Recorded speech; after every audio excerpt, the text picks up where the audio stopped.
السلام علیکم دوستو، تاریخ کی کتابوں میں ایک واقعہ درج ہے کہ ایک بدو کی دلہن کو جس گھوڑے پر بٹھا کر لوگ لائے تھے، دلہن کے گھوڑے سے اترتی ہی اس بدو نے اس گھوڑے کی تلوار سے گردن الگ کر دی۔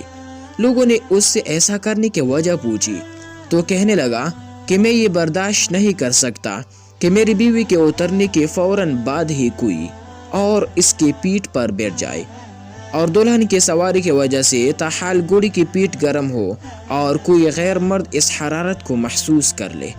اسی طرح دوستو، ایک عورت نے اپنے شوہر کے خلاف عدالت میں کیس دائر کیا کہ اس کے ذمہ میرے حق مہر کے 500 دینار ہے۔ عدالت نے شوہر کو بلا کر پوچھا تو اس نے انکار کر دیا۔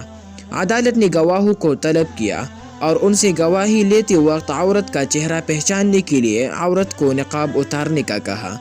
اس پر اس کا شوہر جلدی سے کھڑا ہو کر کہنے لگا دوستو کہ قاضی صاحب، میں تسلیم کرتا ہوں کہ مجھ پر میری بیوی کی 500 دینار لازم ہے، بس آپ اس کا نقاب نہ اتروائیے۔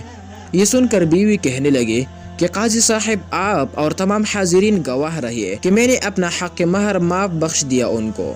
قاضی بیچارہ حیران و پریشان کہ یہ ہو کیا رہا ہے۔ خیر، ان میاں بیوی کے جانے کے بعد قاضی نے محرر سے کہا کہ اس کیس کا الگ فائل بناؤ اور نام لکھو مرد کی غیرت۔